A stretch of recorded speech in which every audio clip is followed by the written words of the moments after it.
विश्वामित्र के श्राप से रंभा कपिल तीर्थ में स्नान करके मुक्त हुई। जैसा मैं तो मैं नीतू पांडे यूट्यूब चैनल पर आप सबका स्वागत करती हूँ। इस कथा का वर्णन स्कंद पुराण में मिलता है। हमारे भारतवर्ष में अनेकों तीर्थ स्थल हैं और उनकी महिमा भी अलग अलग बताई गई है, और वो भी ऐसे तीर्थ स्थल जिनमें स्नान करके श्राप से मुक्ति, बीमारी से मुक्ति, मोक्ष की प्राप्ति इत्यादि है। हम ये नहीं कह सकते हैं कि केवल गंगा नदी ही पवित्र है, बल्कि उन जैसी कई और नदियाँ और सरोवर हैं जिन्हें स्वयं भगवान विष्णु का आशीर्वाद प्राप्त है। चूँकि गंगा भगवान विष्णु के चरणों से निकली है और नदियों में सबसे लंबी नदी है और तुरंत ही मोक्ष प्रदान करने वाली है, इसलिए गंगा सबसे पवित्र नदी कही गई है। तो आज की कथा आरंभ करते हैं। कपिल तीर्थ की महिमा। सूत जी कहते हैं, अब मैं कपिल तीर्थ के मतम यानी उसकी महिमा का वर्णन करता हूँ, जिसे पहले के काल में सब वानरों ने मिलकर गंधमादन पर्वत पर निर्माण किया था। उस तीर्थ को बनाकर वानरों ने उसमें हर्षपूर्वक खुशी खुशी स्नान किया और तीर्थ के लिए इस प्रकार वर दिया, जो मनुष्य भक्ति से विनीत चित्त होकर इस तीर्थ में स्नान करेंगे वे महापातकों से मुक्त होकर मोक्ष के भागी होंगे। इस तीर्थ में गोता लगाने वाले पुरुषों को नरक का भय नहीं होगा।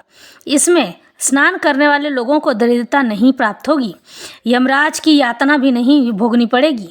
इस प्रकार इस तीर्थ के लिए वरदान देकर कपीश्वरों ने दशरथ नंदन श्री रामचंद्र जी को प्रणाम करके उनसे भी प्रार्थना की, स्वामी आप भी इस तीर्थ के लिए अद्भुत वरदान दें। वानरों के इस प्रकार प्रार्थना करने पर उनकी प्रीति के लिए श्री रामचंद्र जी ने हर्षपूर्वक खुशी खुशी उस तीर्थ को वरदान दिया। इस तीर्थ में गोता लगाने वालों को गंगा स्नान का फल प्राप्त होगा, प्रयाग स्नान का पुण्य प्राप्त होगा तथा सब तीर्थों के फल की प्राप्ति होगी। यह अति उत्तम तीर्थ कपियों द्वारा बनाया गया है, इसलिए संसार में कपिल तीर्थ के नाम से इसकी प्रसिद्धि होगी। अतः मोक्ष को इच्छा रखने वाले पुरुषों को इस तीर्थ में अवश्य स्नान करना चाहिए। प्राचीन काल की बात है, कुशिक वंश में विश्वामित्र नामक राजा हुए करते थे। एक समय महाराज विश्वामित्र ने अपने राज्य का निरीक्षण करने के लिए विशाल सेना के साथ पृथ्वी पर घूमना आरंभ किया। अनेक देशों में घूमकर वे वशिष्ठ जी के आश्रम पर गए।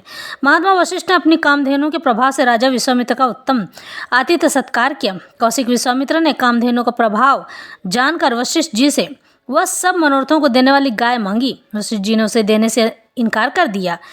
तब वे बलपूर्वक उस गाय को खींचकर ले जाने लगे। कामधेनु ने मलेच्छों की बहुत बड़ी सेना उत्पन्न की, जिससे विश्वामित्र की हार खानी पड़ी। तब उन्होंने महादेव जी की आराधना करके उनसे अनेक प्रकार के अस्त्र शस्त्र प्राप्त किए और वशिष्ठ जी के आश्रम पर जाकर उन सबका प्रयोग करना प्रारंभ कर दिया।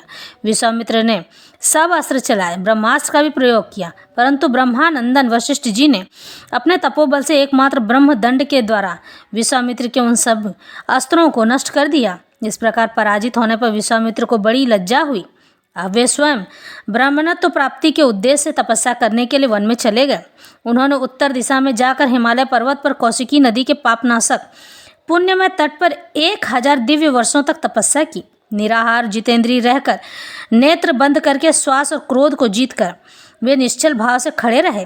तब इंद्र आदि देवताओं ने रंभा से कहा, हे रंभे, तुम हिमालय पर्वत पर कौशिकी नदी के किनारे तपस्या करने वाले महामुनि विश्वामित्र को अपने हाव भाव से लुभाओ। जिस प्रकार उनकी तपस्या में विघ्न पड़े, जैसा प्रयत्न करो।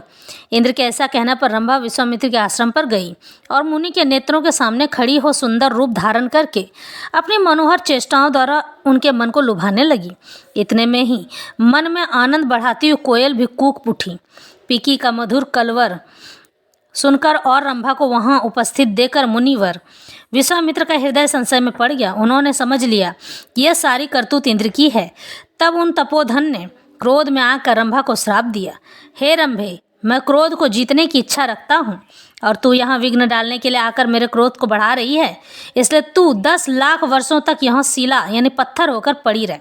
विश्वामित्र के इस प्रकार श्राप देने पर रंभा उनके आश्रम पर बहुत काल तक शिला होकर रहने लगी, पत्थर बनकर रहने लगी। धर्मात्मा विश्वामित्र ने पुनः बड़ी भारी तपस्या करके वशिष्ठ के वचनों द्वारा अनुमोदित तथा दूसरे क्षत्रियों के लिए दुर्लभ ब्राह्मणत्व प्राप्त कर लिया। फिर उसी पवित्र आश्रम में अगस्त्य जी के प्रिय शिष्य श्वेत मुनि ने मोक्ष की इच्छा रखकर बड़ा भारी तप किया। दीर्घकाल तक तपस्या में लगे हुए मुनिवर श्वेत के आश्रम पर एक दिन कोई राक्षसी आई। उनका नाम अंगारक था।